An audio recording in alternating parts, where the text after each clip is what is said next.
नमस्ते to all of you. आज की क्लास में स्वागत है आपका। हम लोग परक्विजिट्स का एमसीक्यू कर रहे हैं और ये रिविजनरी एमसीक्यू है। रिविजनरी एमसीक्यू का मतलब कि आप इसको अगर आपको सैलरी रिवाइज करना है तो इस एमसीक्यू से रिवाइज हो सकता है। इसके बाद एक और हम लोग एमसीक्यू करते हैं जो पास्ट में एग्जाम में आए हुए क्वेश्चंस के बेसिस पे। आइए करना शुरू करते हैं। पहला, employer provides accommodation facility. It means accommodation is either owned by employer or hired by employer which is provided to employee. बताइए true or false?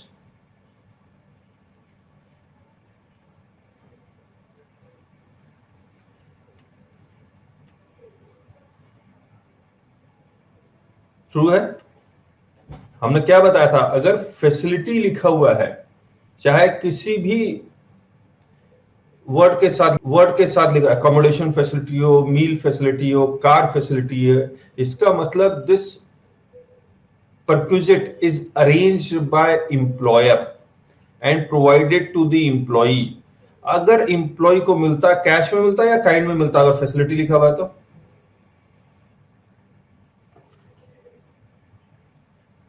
काइंड में मिलता है। Reimbursement of any bill of employee by employer is a perquisites in cash. True or false? True or false? True है, true है। अच्छा, ये जो bill है, चाहे इलेक्ट्रिसिटी बिल हो, वाटर बिल हो, गैस बिल हो या सर्वेंट हो, सर्वेंट की सैलरी हो, अगर सर्वेंट की सैलरी रीइंबर्स होती है, electricity water gas bill reimburse होती है, इसका मतलब अरेंज्ड बाय एम्प्लॉयर या एम्प्लॉई? एम्प्लॉई है। और अगर कोई perquisite is arranged bye employee and discharge by employer तो उसको हम लोग बोलते क्या है? कौन से वर्ड से हम लोग बोलते हैं इसको?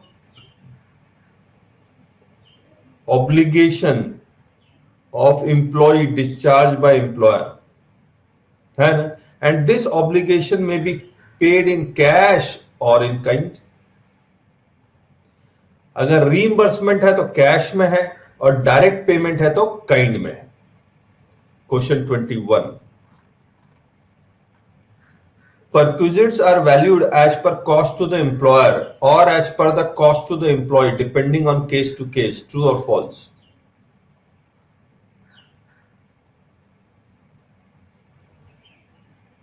फॉल्स। कैसे वैल्यू करते हैं? Perquisites are valued as per cost to the employer, यानी कि एम्प्लॉयर जितना खर्च करेगा उतना एम्प्लॉय के हैंड में टैक्सेबल हो जाएगा। तो जितना अमाउंट रीइंबर्स कर रहा है उतना वैल्यूएशन करते हैं, जितना वो डायरेक्ट पेमेंट कर रहा है उतना वैल्यूएशन करते हैं, और अगर किराए पे लिया हुआ है तो जितना किराया दे रहा है उतना टैक्सेबल होता है एम्प्लॉय के हैंड में। तो cost to the employer, where employer provides any facility to the employee, then it might deduct an amount from his basic salary. That amount is allowed as deduction from the value of perquisites. True or false? True. True. और अगर ऐसा होता है तो उसमें उसको हम किस वर्ड से जानते हैं? क्या वर्ड यूज किया था हमने? क्या वर्ड यूज किया था? Recovery. False. True. B is the answer. और यहां पर both true, C is the answer. 22, car facility provided by employer to spouse of employee. The value of, अच्छा यहां भी, the value of car facility is not taxable in the hands of employee since not provided to him, यानी कि not provided to employee. True or false? False. False. मुझे एक बात बताइए, अगर स्पाउस को दिया गया और हमने कौन सा वर्ड यूज किया था कि इनको देंगे तो भी इंप्लॉय के हैंड में टैक्सेबल होगा? क्या वर्ड यूज किया था हमने? फैमिली मेंबर्स बोला था या मेंबर्स ऑफ हाउस होल्ड बोला था? MOH। या FM फैमिली मेंबर्स? कौन सा वर्ड यूज किया था, बताएंगे आप? Members of house hold. और मेंबर्स ऑफ हाउस होल्ड का मतलब, जनरल मतलब क्या बताया था? एक छत के नीचे रहते हैं with some degree of permanency. एक छत के नीचे रहते हैं with some degree of permanency. तो अगर आपको एम्प्लॉयर सर्वेंट दे रहा है, सर्वेंट को रहने के लिए क्वार्टर दे रहा है, तो उसकी अकोमोडेशन फैसिलिटी भी एम्प्लॉय के हैंड में टैक्सेबल होगी। सही बात है या नहीं है? तो मेंबर्स ऑफ हाउस होल्ड में स्पाउस, पेरेंट्स, ब्रदर्स, सिस्टर्स, ये सब आ जाएंगे। जितने रिश्ते नाते हैं वो सारे आ जाएंगे। लेकिन सवाल ये है कि एक छत के नीचे रह रहे मेंबर्स ऑफ हाउस होल्ड। ये फैमिली मेंबर्स हमने यूज किया था मेडिकल फैसिलिटी में। मेडिकल, बाकी जितने भी परक्विजिट्स थे वहां पर एमओएच था। आइए, हाँ, servant on a roll of employer is provided to employee. Employer also provides accommodation to servant. The value of perquisite of servant is taxable in the hands of employee. True or false? True. तो हमने अभी explain करते वक्त यही point भी बता दिया आपको। Servant on a roll of employer, यानी कि उस सर्वेंट को एंगेज किसने किया है? एम्प्लॉयर ने एंगेज किया है। एम्प्लॉयर इस सर्वेंट, और एम्प्लॉयर ने उस सर्वेंट को कहा कि इस एम्प्लॉय के पास काम करो, और इस सर्वेंट को रहने के लिए घर भी दिया गया। तो जितना भी परक्विजिट है सर्वेंट का, वो उस एम्प्लॉय के हैंड में ही टैक्सेबल होगा। बेसिक सैलरी तो सर्वेंट के ही हैंड में टैक्सेबल हो रही है, लेकिन जो परक्विजिट वैल्यू है वो एम्प्लॉय के हैंड में टैक्सेबल हो रहा है। तो this is true, false? True.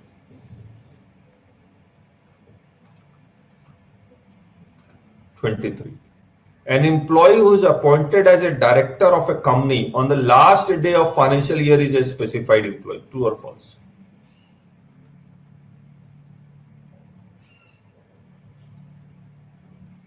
An employee who is appointed as a director of a company on the last day of the financial year, 31st मार्च को अपॉइंट किया गया,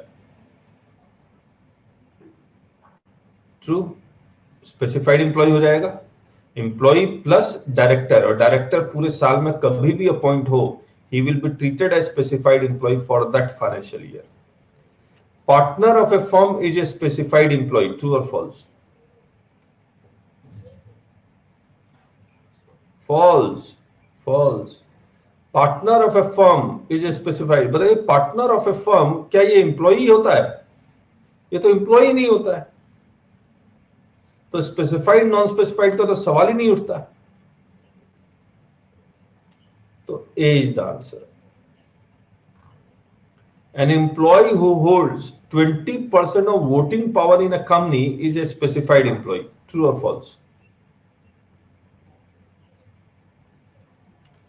True. A partner of a firm who is having 40% of a profit share is a specified employee.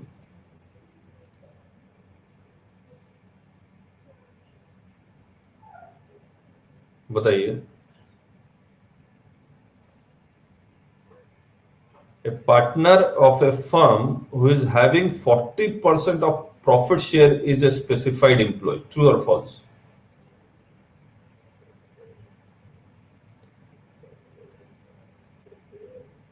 A partner of a firm who is having 40% of profit share is a specified. मैं अभी फिर से मैं बता रहा हूं, partner तो employ ही नहीं होता है। तो स्पेसिफाइड नॉन स्पेसिफाइड का कोई चक्कर ही नहीं है। आपको 40% 20% का कोई रिक्वायरमेंट चेक करने की जरूरत नहीं है, क्योंकि एम्प्लॉय ही नहीं है। तो this is a false. True और फॉल्स? प्लीज सारे लोग जवाब दें। An employee drawing income from salary excluding non-monetary benefits in excess of 50,000 is treated as specified employee. True or false?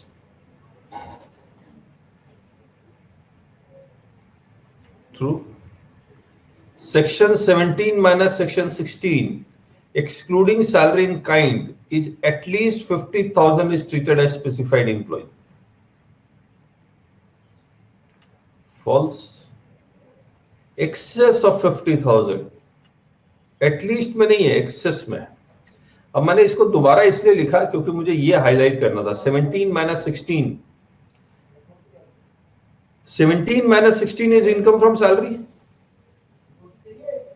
17 minus 16, 16 में स्टैंडर्ड डिडक्शन माइनस होगा, entertainment allowance minus होगा अगर वो गवर्नमेंट एम्प्लॉई है, प्रोफेशनल टैक्स या employment tax minus होगा, यही तो चीजें माइनस होंगी। और हमें इनकम फ्रॉम सैलरी कैलकुलेट करना है, तो इनकम फ्रॉम सैलरी कैलकुलेट करते हुए ड्यू और receipt which ever matures earlier वो लेंगे। तो यहां पर बोनस आएगा लेकिन रिसीट बेसिस पे आएगा, because we are calculating income from salary. दूसरी बात, इसमें जितने भी सैलरी है जो काइंड में मिलता है वो एक्सक्लूड करना है, काइंड वाली सैलरी एक्सक्लूड करनी है। तो बेसिक सैलरी कैश में है, अलाउंसेस कैश में है, तो ऑब्वियसली टैक्सेबल ही लेंगे। लेकिन परक्विजिट्स में दो परक्विजिट्स काइंड में मिलता है, एक फैसिलिटी और दूसरा डायरेक्ट पेमेंट। तो फैसिलिटी और डायरेक्ट पेमेंट को एक्सक्लूड करने के बाद जो इनकम फ्रॉम सैलरी आप कंप्यूट करेंगे वो अगर 50,000 से ज्यादा हो तो वो स्पेसिफाइड एम्प्लॉय कहलाएगा। आया?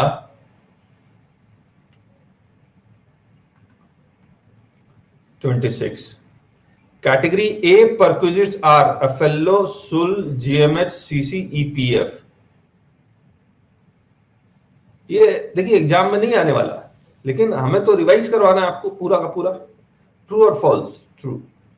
Category B perquisites are gate MSC, true और फॉल्स? ट्रू। अब मुझे एक बार एक एक करके बता दीजिए। ए फॉर, जितना जल्दी लिखेंगे उतना जल्दी हम लोग भागेंगे। A for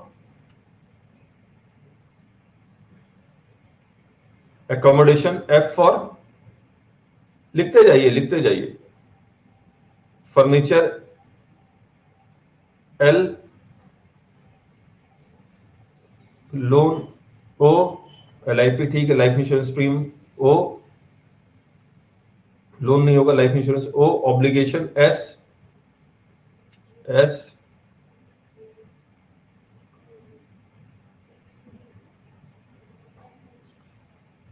S. मैं वेट कर रहा हूं, मैं भागना नहीं चाहता हूं। Sale of movable asset, movable asset, U for use of asset, L for loan, G for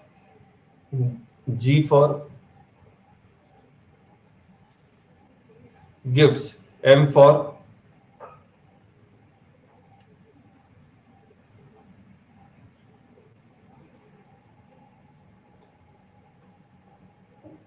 M for meal, H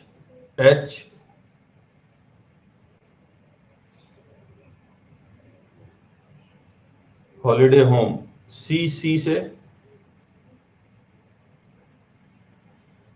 club and credit card, E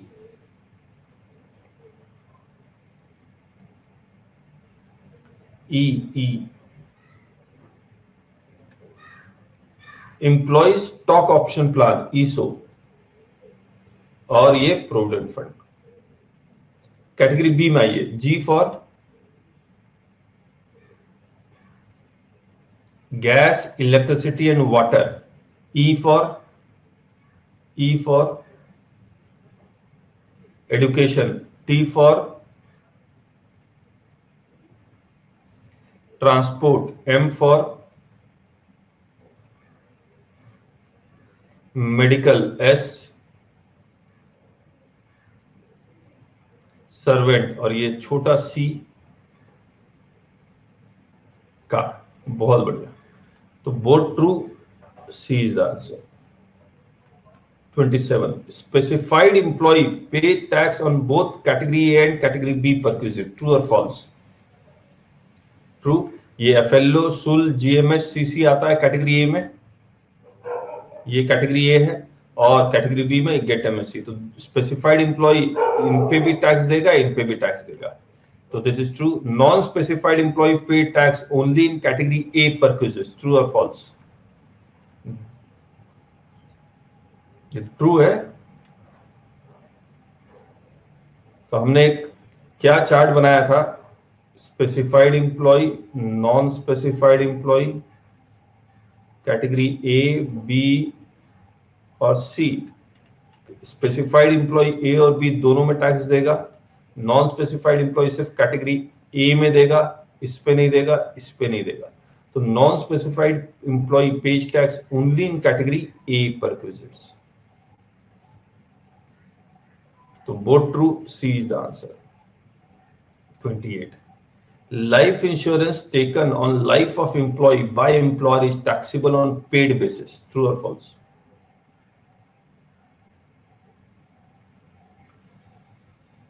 Life insurance taken on life of employee by employer is taxable on paid basis. False. तो ये due basis पे taxable होता है। Obligation of employ तो है, लेकिन obligation जब भी होगा पेड बेसिस पे होगा, लेकिन ये इकलौता ऑब्लिगेशन है जो ड्यू बेसिस पे टैक्सेबल होता है। तो ये फॉल्स है।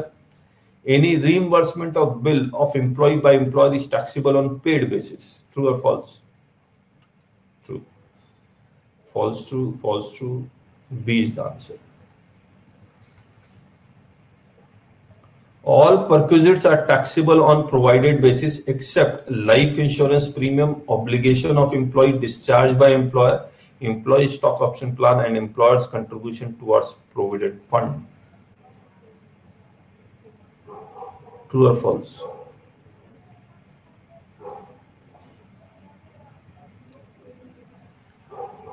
True or false? True. जितने भी परक्विजिट्स हैं प्रोवाइडेड बेसिस पे टैक्सेबल होगा। प्रोवाइडेड का मतलब क्या बताया था आपको? प्रोवाइडेड का मतलब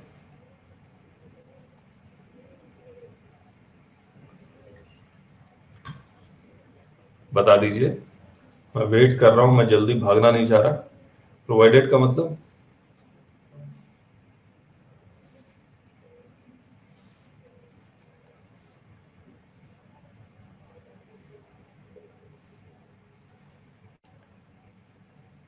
making available for use to the employ.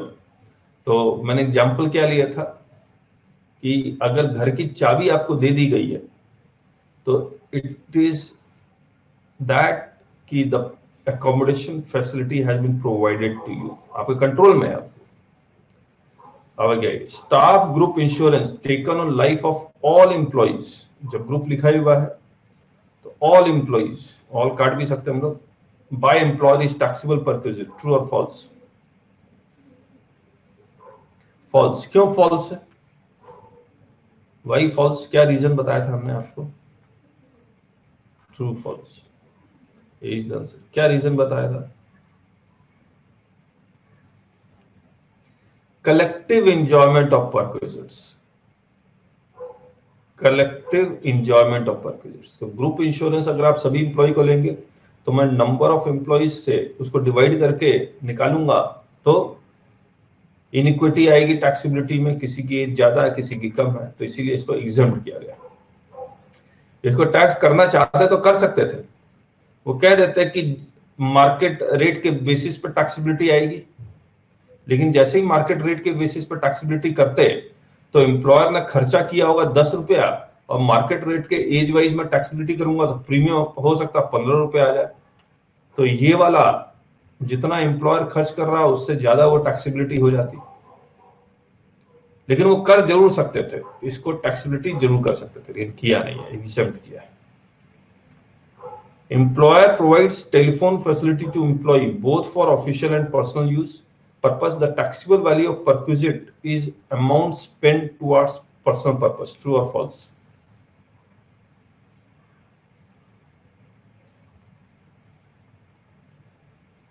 False है। टेलीफोन फैसिलिटी चाहे ऑफिशियल दो या पर्सनल दो, वो सारा एग्जम्प्ट है, याद है? एम्प्लॉयर रीइंबर्सेस, ऐसा लगा देंगे, telephone bill of children of employ, taxable value of perquisite is amount of reimbursement. True और false? True. Reimbursement of telephone bill for personal purpose is taxable. False. True. B is the answer. Employer provides furniture to employee for use. Value of perquisite is 10% per annum of the written down value of furniture. True or false? False. 10% per annum of the original cost of the furniture is taxability. ये return down value के basis पे taxability नहीं आती है. Cell नहीं कर रहा है ये, और सेल भी कर रहा है तो भी गलत है, तो ये फॉल्स है.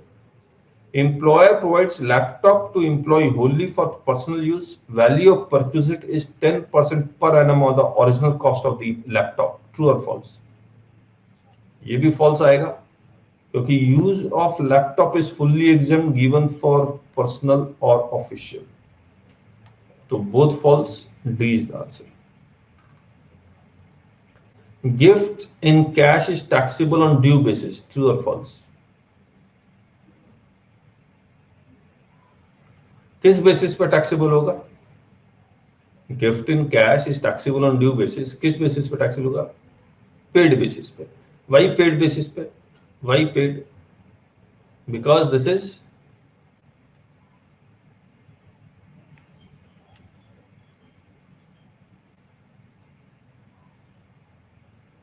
bonus.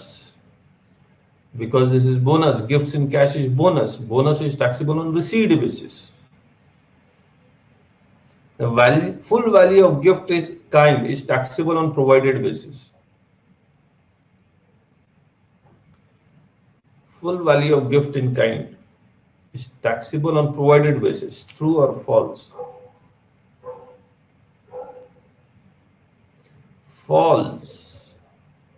5,000 का exemption भी तो है, तो both false. Examine the following case. In case of valuation of perquisite on sale of asset by employer to employee, the cost of employer is computed by providing depreciation. Computer or electronic items 50% WDV. True or false?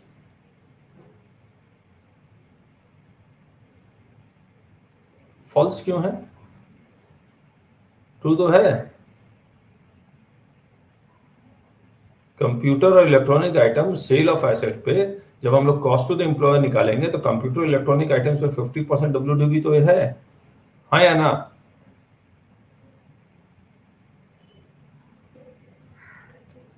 Motor car 20% SLM.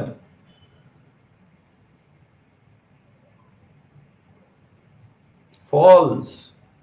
Motor car में 20% WDV है. WDV मैंने आपको reasoning बताई थी, ये दोनों second hand बेचा जा सकता है, वैल्यू एग्जिस्ट करती है आफ्टर 2 years 5 years, इसीलिए WDV है. तो true false, A is the answer. Employer provides 10-year-old furniture worth 5,000 to employee for free. Taxable value of perquisite is 4,95,000. True or false?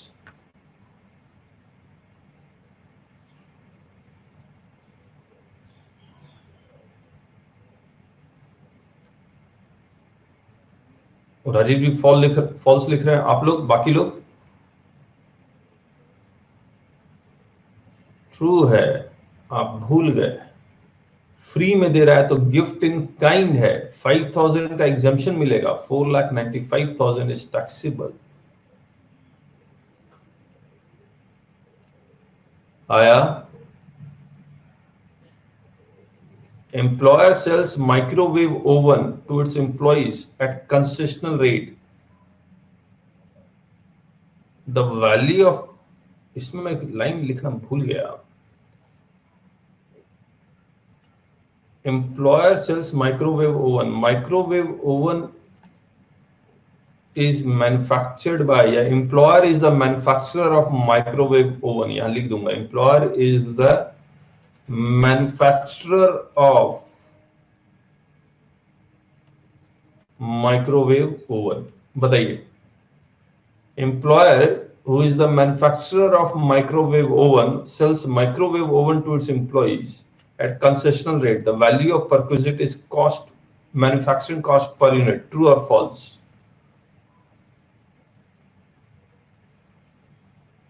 False. Value of perquisite कितना आएगा? नील आएगा. क्यों nil आएगा? क्यों nil आएगा? क्योंकि sale of stock in trade by employer to employ is except. तो ये ट्रू फॉल्स, ये is the answer. Value of loan is calculated at RBI lending rate as on 1st April of financial year. True or false? False. RBI नहीं है. कौन सा, किस bank का lending rate लेना है हम लोग को? SBI का. Value of loan is exempt if aggregate of loan amount is up to 20,000. True or false? True. In a financial year. False. True. B is the answer. Value of loan is computed for the period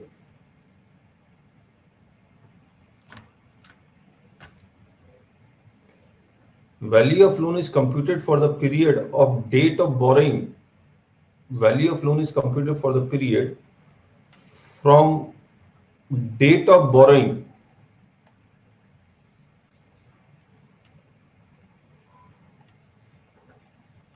to the date of repayment of loan in a financial year. True or false? False. कब compute करते हैं? किस तरह से compute करते हैं?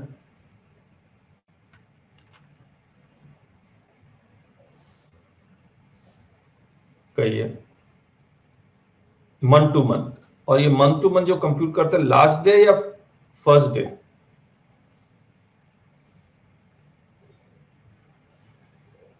Last. Value of loan is exempt if on the last day of each month outstanding loan amount is nil.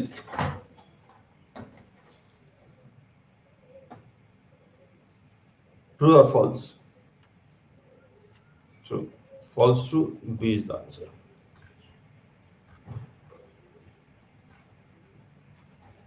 Examine the following case. The loan is taken for medical treatment of specified disease. Value of loan is nil. True. The loan is taken on 15th June. The SBI lending rate on 15th June is taken as the value is taken for valuation of loan. True or false? False. कब लेते हैं SBI lending rate? किस date का लेंगे? 1 अप्रैल. तो true false, A is the answer.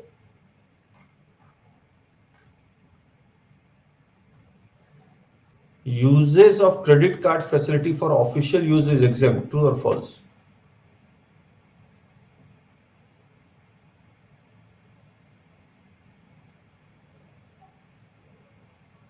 True. Uses of add-on card for personal purpose is exempt. True or false?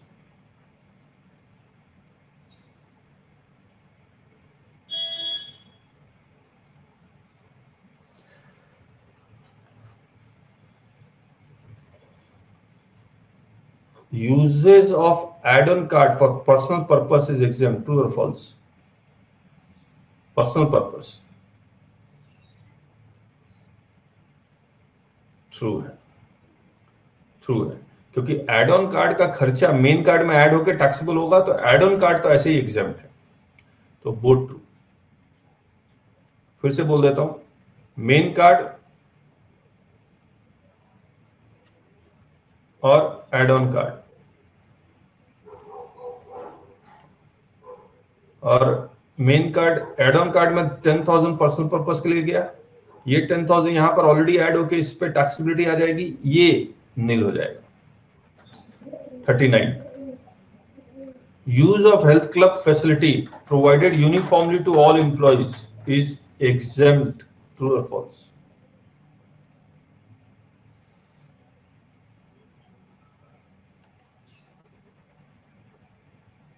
True. Initial fees paid for acquiring corporate membership is taxable in the hands of employees.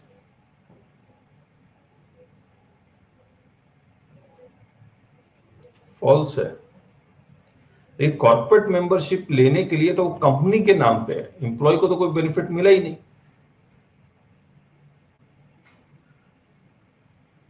लेकिन अब मैंने corporate membership ले लिया, मुझे card दे दिया जाएगा और वो कार्ड को लेके मैं क्लब में जाऊंगा, तो उस एनुअल चार्जेस प्लस मैंने कार्ड उस क्लब में कुछ रेगुलर खर्चा किया होगा, वो टैक्सेबिलिटी आएगी, लेकिन इनिशियल फीस टैक्सेबिलिटी नहीं होगी। याद है?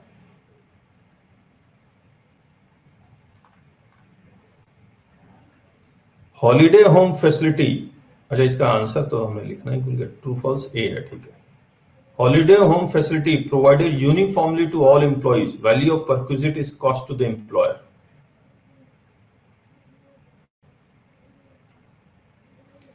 Holiday home facility provided uniformly to all employees, value of perquisite is cost to the employer.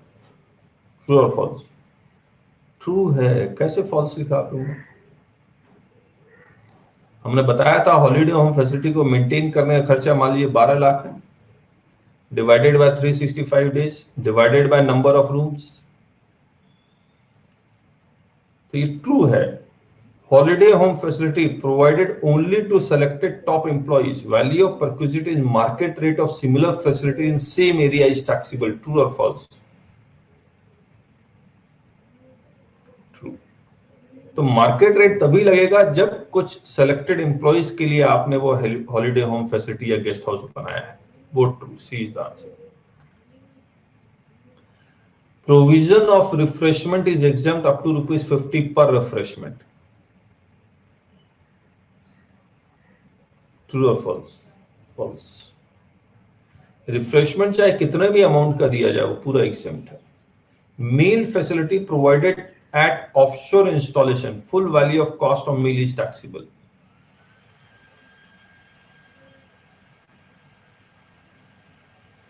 ये भी फॉल्स है। In fact full value of offshore, offshore का मतलब समुद्र में जो ऑयल फील्ड होती है वहां पर full value of cost of meal is taxable. False, both false. Sorry, D is the answer. Aya, match the following where accommodation is owned by employer and provided to employee. Owned by employer and provided to the employee accommodation. City population 18 lakh है, बताइए। A B C D, city population 18 lakh है तो कितना taxable होगा?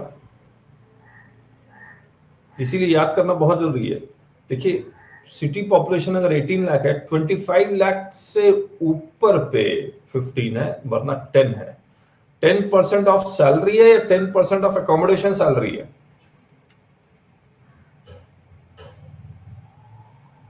Accommodation salary, तो पहला है सी, पहला है सी। दूसरा 30 लाख 15% यानी कि डी। तीसरा है 2 लाख, 2 लाख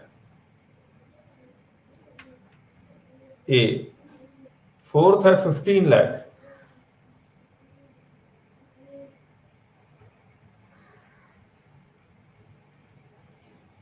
यानी कि ये भी सी आएगा।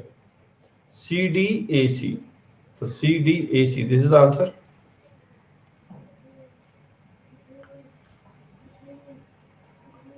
Examine the following case. Accommodation is hired by employer and is provided to employee in Dehradun. Population Dehradun का 5.72 lakhs है.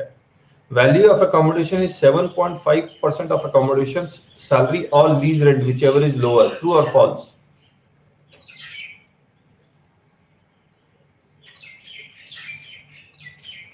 राजेश जी ट्रू कह रहे हैं, बाकी लोग फॉल्स है। हमने ये कहा था अगर किराए पे है, किराए पे है तो किराया एज पर पॉपुलेशन ऑलरेडी कम हो चुका होगा, तो इसीलिए हमने कहा था कि 15% ऑफ अकोमोडेशन सैलरी और lease rent which ever is lower, 15 होगा यहां पर 15। आया, याद आया आप लोग को? Accommodation is owned by employer and provided to employee in Delhi, population 3 crore, value of accommodation is market rent. True or false?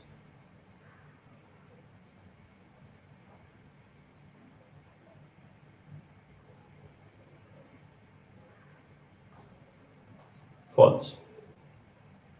Both false. Market rent नहीं होगा, कितना होगा?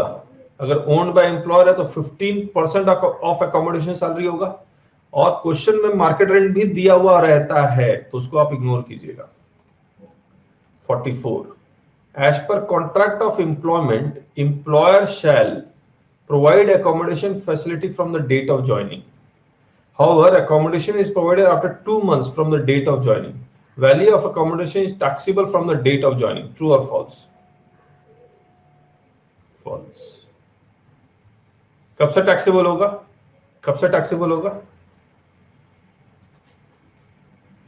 जब उसको घर की चाबी दे दी गई हो, यानी कि occupied, making available for use provided का तो मतलब यही है। Now, second, services is rendered in India, but accommodation is provided in Sydney, Australia, to the spouse of the employee. Value of accommodation is taxable as per the population of Sydney.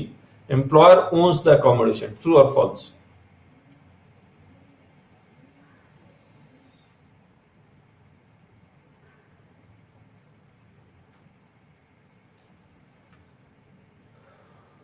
True. मुझे एक बात बताइए, services render in India, तो ये जो value of accommodation है जो outside India दिया गया है, वो इंडियन इनकम है या फॉरेन इनकम है?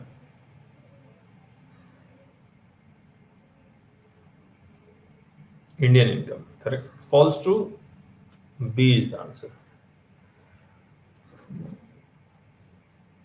Examine the following case. Accommodation salary is computed on due basis for the period during which accommodation is occupied by employee. True or false? True. The accommodation salary due or received whichever matures earlier के basis पे calculate नहीं होता है. Accommodation is computed on due basis for the period during which accommodation is occupied by employee. Commission is included in accommodation salary for computing value of accommodation. True or false? True. मुझे एक बात बताइए, bonus due but not received accommodation salary का part है या नहीं है? Bonus due but not received accommodation salary का पार्ट है या नहीं है? है, बिल्कुल है, क्योंकि अकोमोडेशन सैलरी आप ड्यू बेसिस पे कैलकुलेट करते हैं, ड्यू बेसिस पे। तो accommodation salary bonus is a part of accommodation salary if it has fallen due. तो बोनस अनाउंस हो गया लेकिन दिया नहीं गया है, वो अकोमोडेशन सैलरी का पार्ट होगा। इनकम फ्रॉम सैलरी का पार्ट नहीं होगा, क्योंकि इनकम फ्रॉम सैलरी में बोनस को स्पेसिफिकली लिखा हुआ कि bonus is taxable on received basis. Correct है। एक बात और बताइए, encash leave bonus, encash leave accommodation salary का पार्ट होगा या नहीं होगा? Leave encashed, encash leave accommodation salary का पार्ट होगा या नहीं होगा? बता दीजिए। यस, होगा, होगा। देखिए, लीव सैलरी नहीं है जो आफ्टर रिटायरमेंट मिल रहा है। बिफोर रिटायरमेंट जब आपके पास अकोमोडेशन था, उस वक्त अकोमोडेशन सैलरी का मतलब मैंने क्या बताया था, जितना आप सैलरी से पैसा कमाते हैं वो सारा आएगा, कुछ को छोड़ के। ये देखिए, accommodation salary in cash, bonus due for 11 previous year. तो बोथ ट्रू, सी है 45। Which of the following is part of accommodation salary? Perquisites, DA not forming part of salary, employer's contribution towards provident fund, bonus due but not received. क्या perquisites accommodation salary का part है? Yes or no? नहीं है। DA not forming part of salary accommodation salary का part है? नहीं है। Employers contribution towards provident fund, ये भी नहीं है। Bonus due but not received, ये है, यस ये है, तो D is the answer. Employer provides electricity and water connection in an accommodation owned by employer to the non-specified employee. It also reimburses gas bill of employee, value of perquisite is, यानी कि accommodation किसका है, employer का है। employer के accommodation में वो electricity और water connection देता है और gas bill को reimburse करता है। Value of perquisite is 15% of accommodation salary plus actual water and electricity bill plus amount reimbursed। आप सबसे पहले ये बताइए, एक एक करके करते हैं। ये नॉन स्पेसिफाइड एम्प्लॉई है, करेक्ट है। वैल्यू ऑफ अकोमोडेशन टैक्सेबल होगा या नहीं होगा, yes sir no. Value of accommodation taxable होगा या नहीं होगा, एक एक करके बताइए।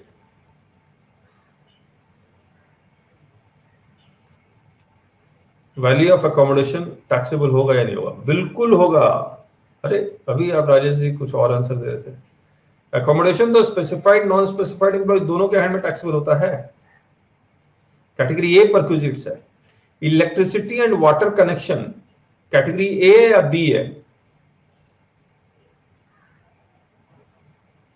बी है।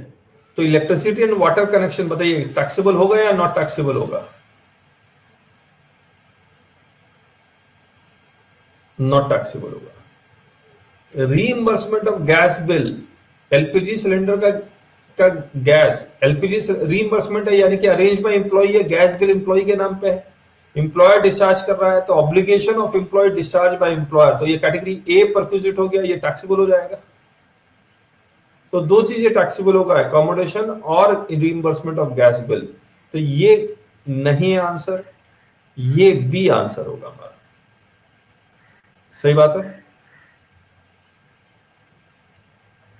और मैं क्या करूंगा, ये सी में ए के साथ है तो इसको भी हटा दूंगा, इसको भी हटा दूंगा और सिर्फ 10% ऑफ अकोमोडेशन सैलरी। नहीं इसको मैं अच्छा ये 15 की जगह मैंने 10 लिख के बाकी सब कुछ सेम किया है, ओके। ये चीज मैं यहां लिख दूंगा, मैं नो वैल्यू ऑफ परक्विज टैक्सेबल, ये तो बहुत ही ज्यादा आसान आंसर हो गया, तो मैं इसको हटा के और एक ऑप्शन बना दूंगा, but answer will be B, Delhi 15%। 47, Bharat gas manufacturer and distributor of LPG cylinders provides free LPG gas cylinder to its employee. It also runs school where one child and a grandchild of employees studying. Market rate of LPG cylinder is 800, whereas manufacturing cost per unit is 500. Cost of education to the employer is 2000, whereas market fees of similar school in same locality is 2500. Value of perquisite is. अब एक एक करके बात करेंगे हम लोग। सबसे पहले इस क्वेश्चन में कुछ नहीं लिखा हुआ, ये स्पेसिफाइड एम्प्लॉय है या नॉन स्पेसिफाइड एम्प्लॉय है, करेक्ट है। तो मैं क्या करता हूं, मैं इसमें लिखता हूं कि किसको दिया जा रहा है, एम्प्लॉय की बेसिक सैलरी में लिख दूंगा 1 लाख, 1 लाख नहीं 1,50,000। जैसे मैं एम्प्लॉय की बेसिक सैलरी 1,50,000 लिखूंगा तो ये स्पेसिफाइड एम्प्लॉय ऑटोमेटिकली हो जाएगा, यस और नो। क्योंकि स्टैंडर्ड एक्शन माइनस करने के बाद 1 लाख आता है, it exceeds 50,000, therefore is a specified employ. चलिए ये स्पेसिफाइड एम्प्लॉय हो गया। दूसरी बात, आप एक बार याद कीजिए, सेल ऑफ मूवेबल एसेट में हमने एक पॉइंट आपको बताया था, सेल ऑफ मूवेबल एसेट में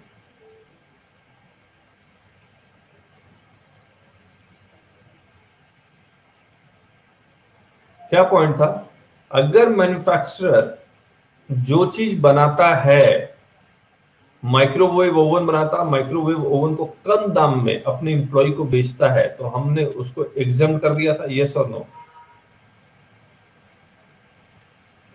यहां पर एलपीजी सिलेंडर बना रहा है और फ्री में दे रहा है या कंसेशनल रेट में बेच देता, क्या ये एग्जाम हो जाता, क्या ये एग्जाम्प्ट हो जाता? नहीं होता, no. Gas, electricity and water facility के अलावा याद रखिएगा, specific provision will override the general provision. ये तो जनरल था। स्पेसिफिकली एलपीजी सिलेंडर के बारे में, gas, electricity and water facility के बारे में ये लिखा हुआ है कि अगर ये मैन्युफैक्चरर खुद बना रहा है और अपने एम्प्लॉय को दे रहा है तो टैक्सेबल होगा। एग्जम्पशन का कोई सवाल नहीं होता। सही बात है, तो उसको याद रखिएगा आप लोग। अब इस एमसीक्यू में हम लोग दोबारा आते हैं और बात करते हैं। तो ये स्पेसिफाइड एम्प्लॉय है। Bharat gas manufacturer and distributor of LPG cylinders provides free gas cylinder to its employee. बताइए कितना टैक्सेबल होगा? जहां पर market rate of LPG cylinder is 800 whereas manufacturing cost per unit is 500। क्या टैक्सेबल होगा? मार्केट रेट या manufacturing cost? Manufacturing cost 500। Market rate taxable कैसे हो जाएगा? हमने लिखा है ना, gas, electricity and water facility में, if the facility is owned by employer या परचेज फ्रॉम आउटसाइड एजेंसी। लेकिन परचेज फ्रॉम आउटसाइड एजेंसी होता है तब जितने में खरीदा उतना टैक्सेबल हो जाता है। ये तो खुद ही बना रहा है। अब आइए यहां पर, it also runs a school where one child and a grandchild of employee is studying. Cost of education to employer is 2000 whereas market fees of similar school in same locality is 2500। तो child के लिए और grand child के लिए हमें दो निकालना है। बताइए चाइल्ड के लिए कितना टैक्सेबल होगा? पहले मार्केट फीस या cost to the employer?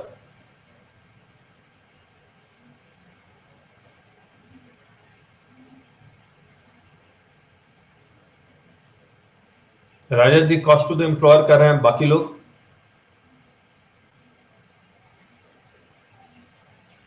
Market fees, market fees, market fees.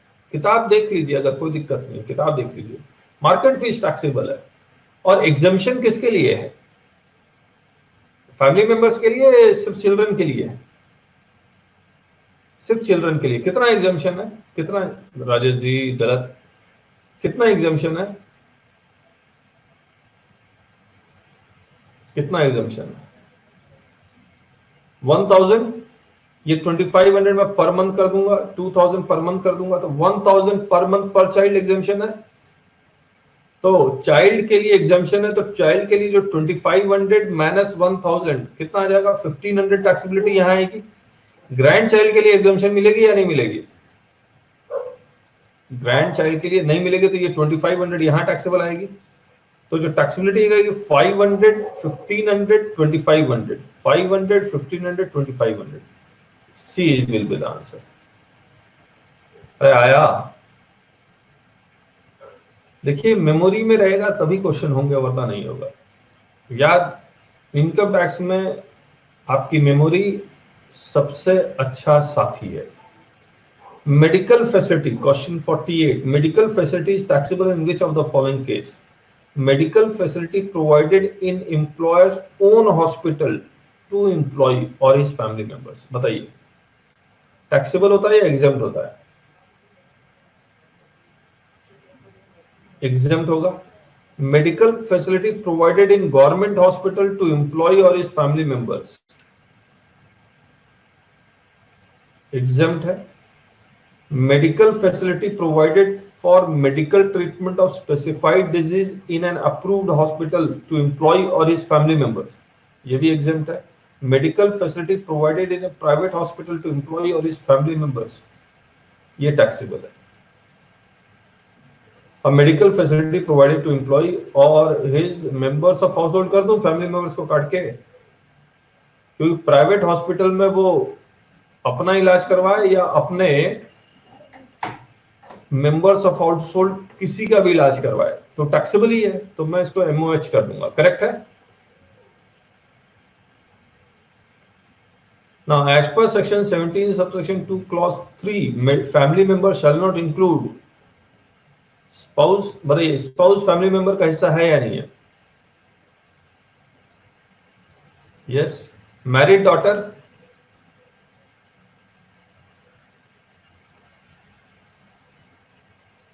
Yes. Children, dependent और नॉट डिपेंडेंट दोनों आते हैं। मैरिड सिस्टर, नहीं। Parents dependent on employ, yes. तो सी इज द आंसर। तो ब्रदर, सिस्टर और पेरेंट्स डिपेंडेंट होंगे तो आएंगे, सिस्टर मैरिड हो गई तो नहीं आएगी। और चिल्ड्रन डिपेंडेंट नॉट डिपेंडेंट दोनों आते हैं, इसलिए मैरिड अनमैरिड दोनों आ गए यहां पर। 50। Match the following where car is used both for official and personal purpose. 1600 CC car is owned by employer and regular expenses are borne by the employer. बताइए, छोटी गाड़ी दी जा रही है, गाड़ी भी एम्प्लॉयर की है और खर्चा भी एम्प्लॉयर बियर कर रहा है, इन चारों में से कौन सा टैक्सेबिलिटी आएगा?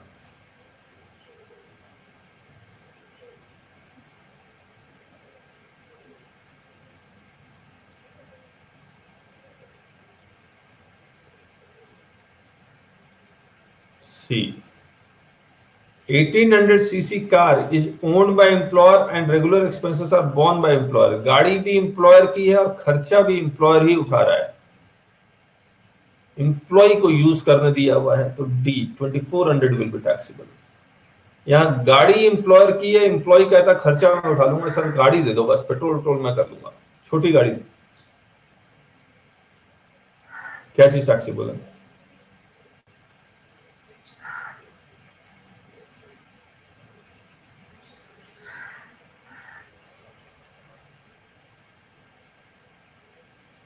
बताइए। ए, बड़ी गाड़ी एम्प्लॉयर की, एम्प्लॉय यूज कर रहा है, एम्प्लॉय बोलता है मैं petrol, service, repairs, maintenance, parking, insurance सब मैं खर्चा उठाऊंगा। तो बचा हुआ है B, C D A B, C D A B, A is the answer. 51। Match the following where car is used both for official and personal purpose and employee is a non-specified employee। और यहां लिख दूंगा employ is specified employ.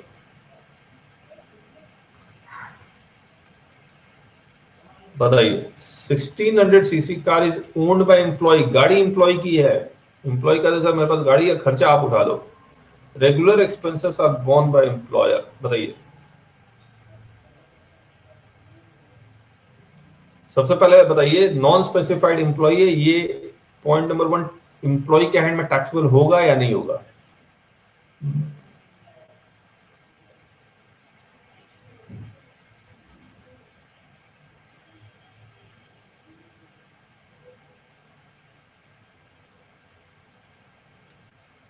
नहीं होगा? कशिश कह रही होगा। गाड़ी किसकी है? एम्प्लॉय की है, खर्चा किसको बियर करना चाहिए था? एम्प्लॉयर को। सॉरी, गाड़ी किसकी है? एम्प्लॉय की, खर्चा किसको बियर करना चाहिए था? एम्प्लॉय को। कर कौन रहा है? एम्प्लॉयर। तो obligation of employ discharge by employer taxable तो होगा, टैक्सेबल तो होगा। अब अगर टैक्सेबल होगा तो कितना होगा? टैक्सेबल होगा तो कितना होगा?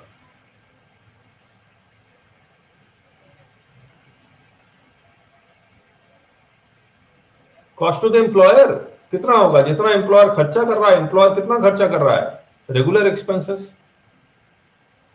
और इसमें कोई एग्जम्पशन है या नहीं है? इसमें कोई एग्जम्पशन है या नहीं है? किताब देख लीजिए, कोई दिक्कत नहीं है।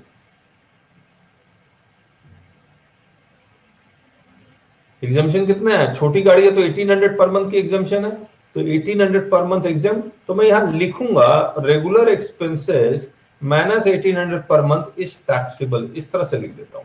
करेक्ट है? तो पहला है सी। सेम है, 1800 CC car is owned by employ and regular expenses are borne by the employer. बड़ी गाड़ी, सारा केस सेम है, तो टैक्सेबल तो होगा, तो डी आएगा। तो regular expenses minus 2400 per month is exam, तो ये डी आ गया। Regular expense minus 2400 per month is taxable, इसको मैं चेंज कर दूंगा। थर्ड बताइए, car is owned by employer and regular expenses are borne by the employer, taxability आएगी या नहीं आएगी?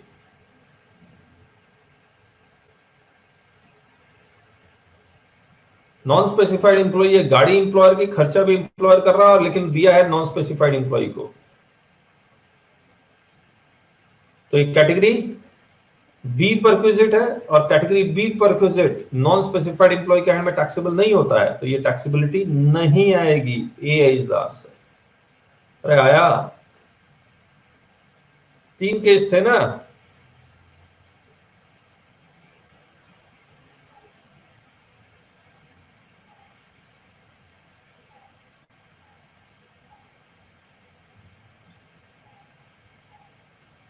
गाड़ी एम्प्लॉयर की, खर्चा भी एम्प्लॉयर, गाड़ी एम्प्लॉयर की, खर्चा एम्प्लॉय, गाड़ी एम्प्लॉय के लिए खर्चा एम्प्लॉय, इसको हमने कहा था ये कैटेगरी ए है, ये बी है, ये बी है। तो बी वाली की टैक्सेबिलिटी तभी आएगी जब वो स्पेसिफाइड एम्प्लॉय होगा। Driver is provided by employer, driver is provided by employer to employ and car is owned by employer, बताइए।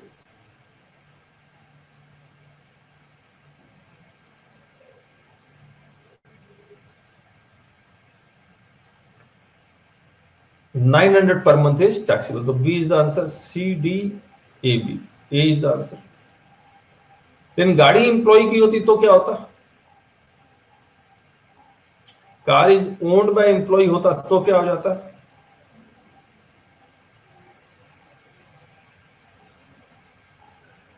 तो salary of driver minus 900 per month exempt होता है, सही बात है।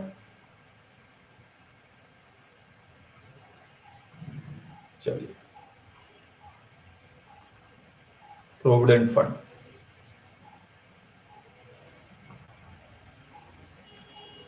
ये प्रोविडेंट फंड को करने से पहले हम लोग, ये एग्जाम में कुछ क्वेश्चंस आए थे परक्विजिट्स के, वो करते हैं। रिवाइज अच्छी तरह से हो गया परक्विजिट्स? हमने सारे पॉइंट्स कवर कर लिए हैं। अब एग्जाम के 5 क्वेश्चन कर लेते हैं, देखते हैं। Kapil gets salary of 12,000 per month and is provided with rent-free unfurnished accommodation at Pune, population 20 lakh. House is owned by employer. Fair rental value is 1,400 per month. House was provided with effect from 1st July. Value of perquisite of rent-free accommodation will be.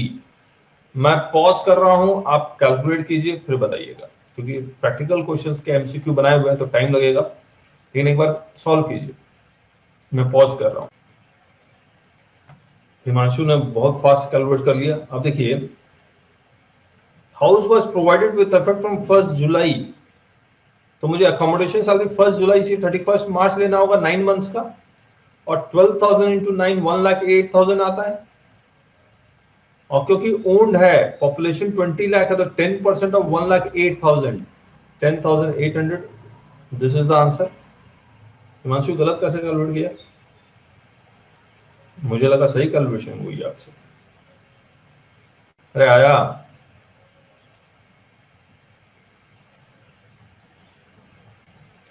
Fifteen percent तब होता है जब population exceeds 25 lakh, ये तो 20 लाख ही है।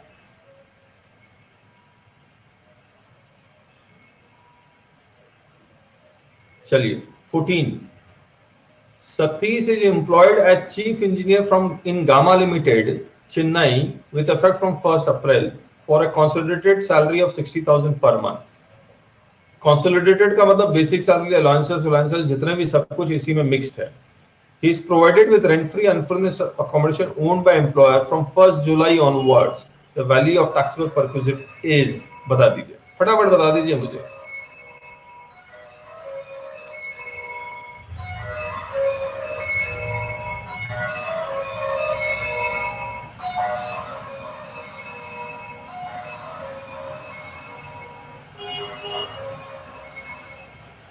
D,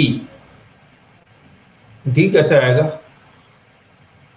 देखिए 60,000 1 जुलाई से दिया जा रहा है, तो 60 इंटू 9 कितना आता है?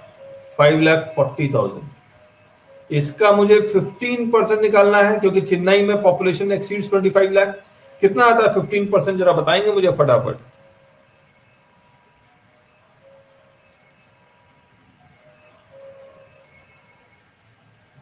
81। B is the answer. ये बताइए, mister Arjun employed in K Limited at Mumbai was provided rent-free accommodation by the employer who owns such accommodation. The salary income of Mr. Arjun for the purpose of computing the perquisite value is 8 lakh. The perquisite value of rent-free accommodation in the hands of Mr. Arjun is, बता दीजिए। 10, 7.5, 15। D is the answer। 15% of salary, तो 15% of मैं 8 लाख लूंगा तो 1,20,000 आएगा, तो D is the answer। 16 बताइए, Ramesh, an employee of Gauri of Delhi, received the following payments during this: basic salary 240, DA 40% of basic salary, 40% of basic salary, ये मैं हटा देता हूँ, forming part of salary, rent free unfurnished accommodation provided by employer for which rent paid by employer is being 50,000. The value of taxable perquisite in the hands of Ramesh will be, बताइए। मैं pause नहीं कर रहा हूं, लेकिन आप solve कीजिए। जो रिकॉर्डिंग देख रहे हैं फास्ट फॉरवर्ड कर लीजिएगा। बताइए बताइए।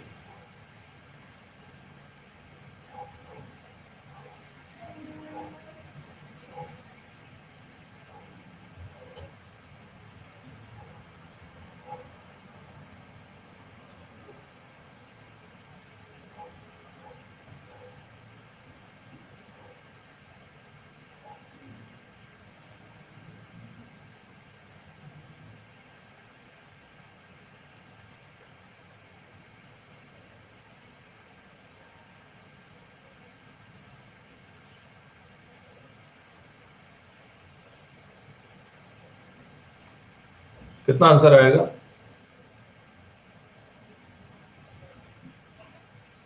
जल्दी बताइए।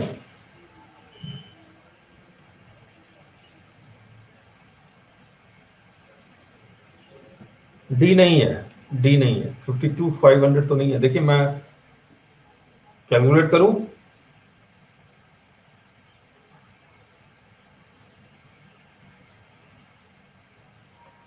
हिमांशु हो गया? कशिश?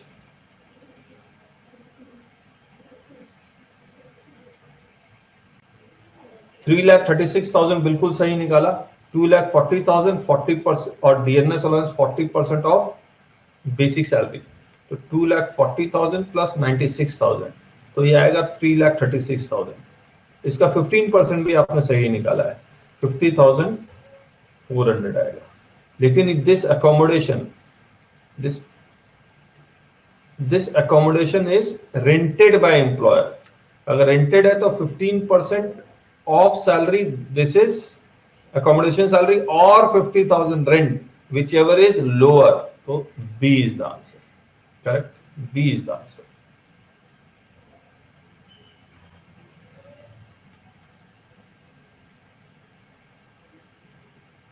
आया राजेश जी? कशिश आप कर रहे हैं या नहीं कर रहे हैं?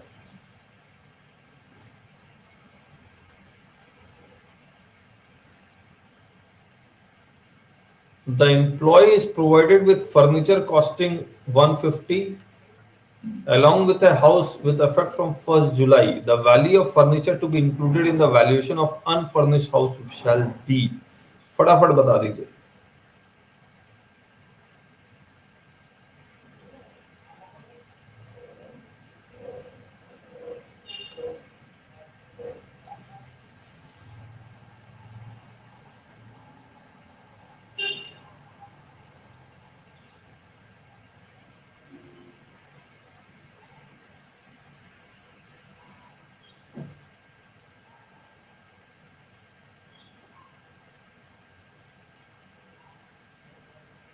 बी। देखिए ये फर्नीचर कब दिया गया है? 1 जुलाई को दिया गया है, तो आपको परक्विजिट वैल्यू 1 जुलाई से कैलकुलेट करनी है। अगर आप 1 अप्रैल को दिया होता तो 10% ऑफ 150 आप निकाल लेते। क्वेश्चन ठीक से पढ़िए, आपको आता है लेकिन आप क्वेश्चन नहीं पढ़ रहे हैं।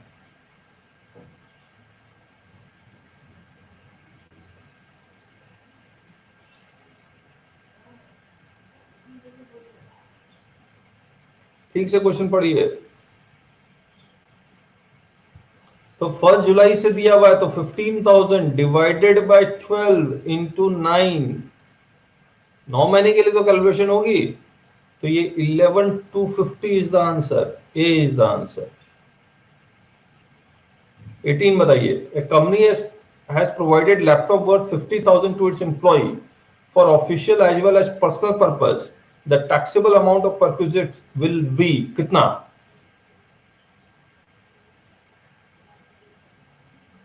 Zero. Use of laptop both for official and personal purpose सारा exempt है।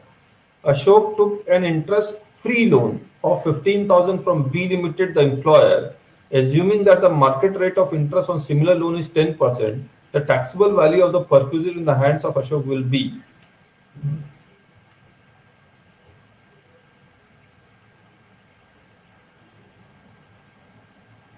राजेश जी सी कह रहे हैं, बाकी लोग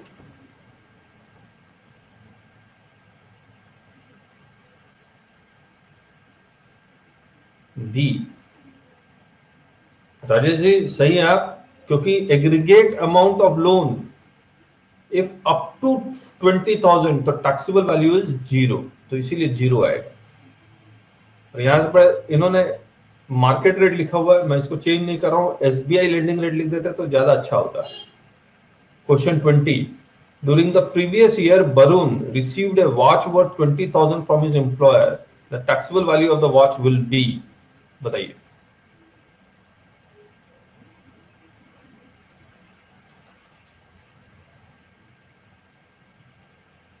अरे ये सब तो आसान है, जल्दी बताइए। ड्यूरिंग द प्रीवियस ईयर 15,000, 5,000 का एग्जेम्पशन मिलेगा। 21, Ms. Janvi is provided with an interest-free loan by her employer for the purchase of a house. The value of the perquisite shall be simple interest computed at the rate charged by the central government to its employees on 1st April of the previous year. सही है गलत?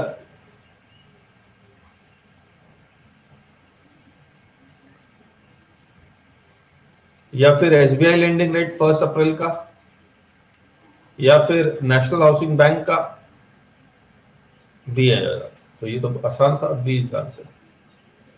Interest-free loan to an employee where the amount of loan does not exceed any one of the following shall be treated as tax-free purchase in all cases under section 17 subsection 2. जल्दी बताइए।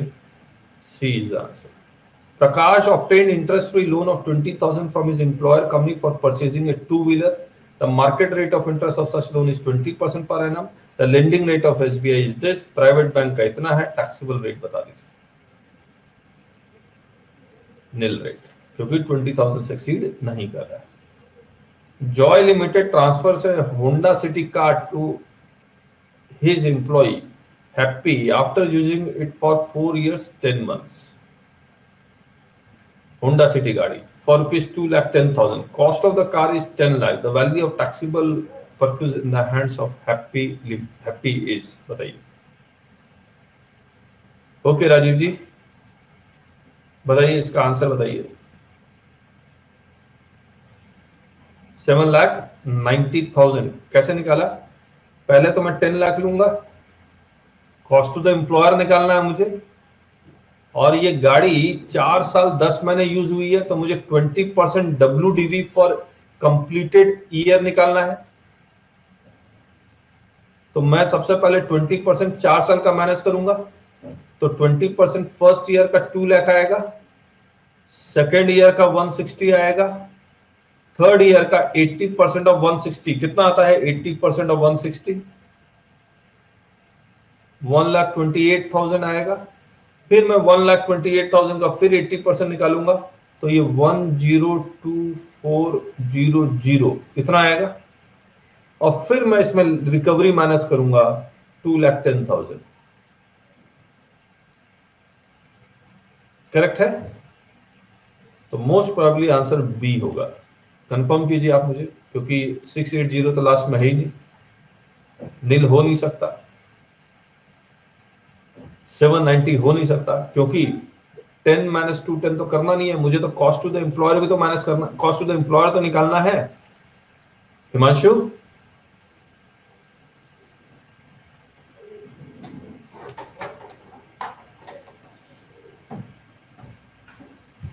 चलिए question number 25 कीजिए।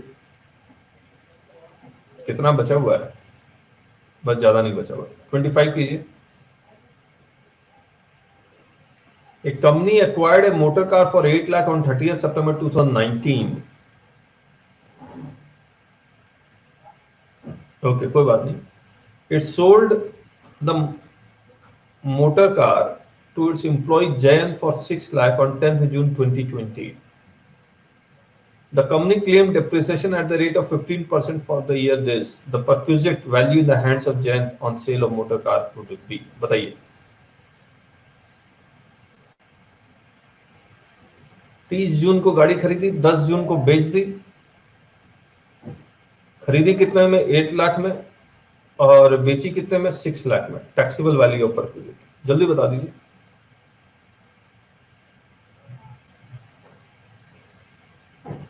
2 लाख, क्योंकि depreciation तो minus होगा नहीं, क्योंकि completed year हुआ ही नहीं है, तो 2 lakh is answer. 26, during the previous year the employee was reimbursed 24,000 as medical expenses incurred by him, which includes 7,000 spent in government hospital. The taxable value in this case shall be,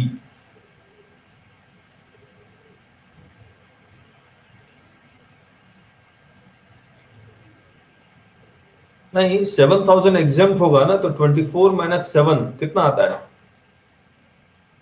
17,000। तो यहां पर एक option में 17,000 का भी डाल दूंगा, B will be the answer.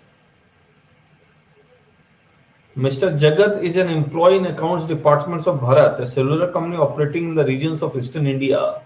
It is engaged in the manufacturing of cellular devices. During the financial year, following transactions were undertaken. He attended a seminar on perquisite valuations. Seminar fees of 12,500 was paid by Bharat Limited. But the taxable या exempt? Exempt. Training of employees exempt.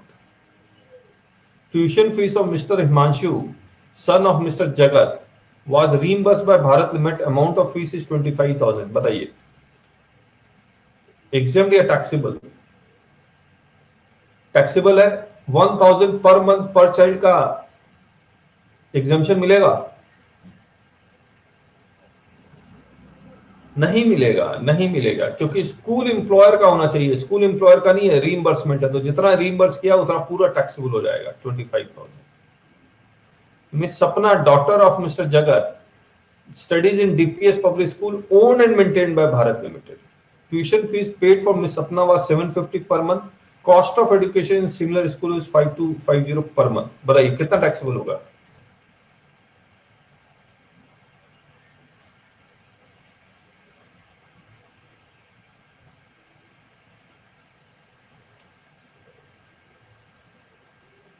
Zero कैसे होगा?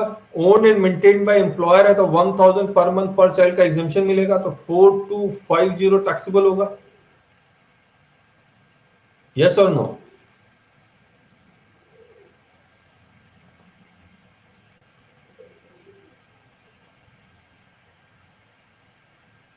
Four two five zero into 12 कितना आ रहा है? 51,000 plus ये 25,000 कितना आ रहा है? ये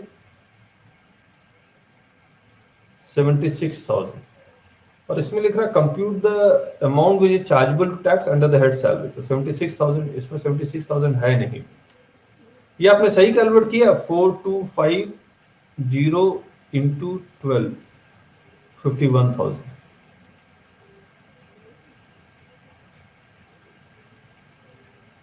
अच्छा, यहां भी है 750 per month,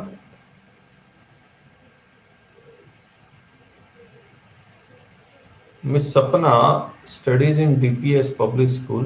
Tuition fees paid for Miss Sapna was 750 per month. ये पे कौन कर रहा है? ये रिकवरी है क्या?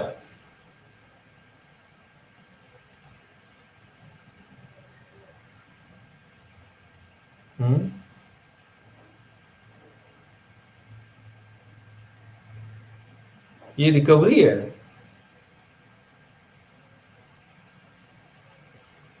ये तो एम्प्लॉयर पे कर रहा है, तो 76,000 विल बी द आंसर। मैं क्या करूंगा, इस 79,000 को मैं 76,000 कर देता हूं। नहीं नहीं, रिकवरी नहीं लग रही है, एम्प्लॉयर पे कर रहा है, या ये कॉस्ट टू द एम्प्लॉयर भले हो, लेकिन रिकवरी तो नहीं है। 51,000 प्लस 25,000, ये कर दूंगा 76,000। और 76,000 में अगर मैं 12,500 जोड़ता हूं तो कितना आता है, 88,500। तो मैं एक ऑप्शन 88,500 का भी बनाऊंगा।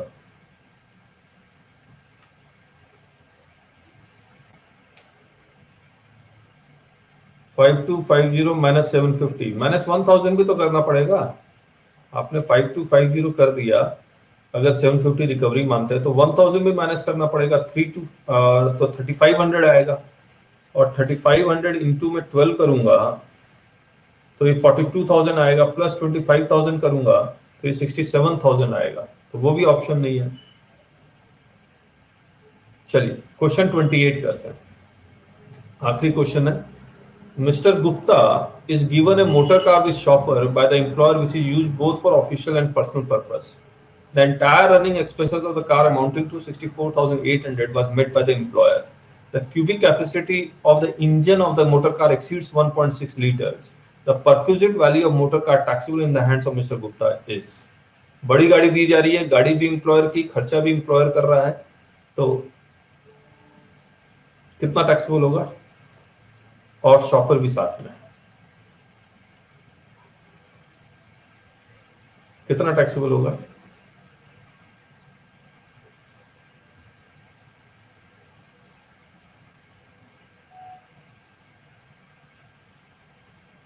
जल्दी बताइए।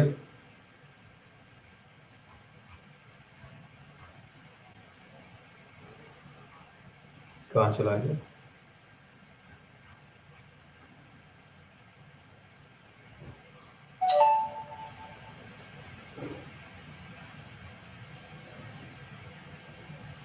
तो ये 2400 प्लस 900 इंटू 12,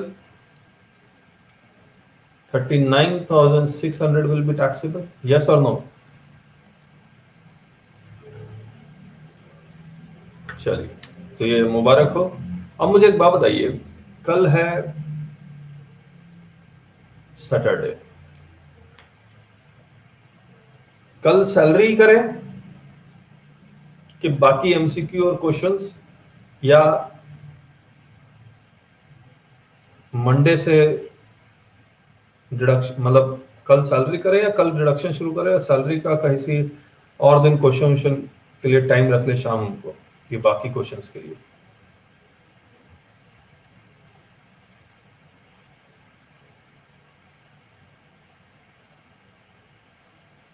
कल क्वेश्चन कर लेते हैं, ठीक है, कल क्वेश्चन कर लेते हैं, और मंडे से हम लोग नया चैप्टर शुरू कर लेंगे, डिडक्शंस।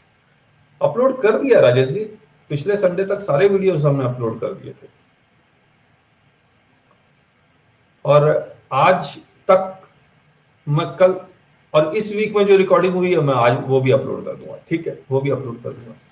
सो धन्यवाद, थैंक यू सो मच। कल मिलते हैं। जाने से पहले आपको एक बार बात याद दिला देते हैं, आपको एक बात, याद करने से याद होगा, पढ़ने से याद नहीं होता। कोई भी चीज पढ़ने से याद नहीं होता, अगर पढ़ने से याद होता तो हमारा कंप्यूटर दिमाग जो है कंप्यूटर से भी तेज चलता है। तो याद करने से याद होता है, और ये हैबिट है याद करना, तो उस हैबिट को डेवलप कीजिए, अगर वो हैबिट आपके भूल गए हैं तो जाने से पहले अगर आप 24 घंटे के अंदर टैक्स याद करते हैं तो आपको आएंगे 100 में 100, नहीं करते हैं तो अगला 25 घंटे के अंदर टैक्स भूल जाएंगे, वाकई में भूल जाएंगे। और मैं मान लूंगा कि आज आपने ये क्लास अटेंड नहीं की, अगले 48 घंटे में हो सकता है आप मुझे भूल जाए। तो बाय, थैंक यू, कल मिलते हैं।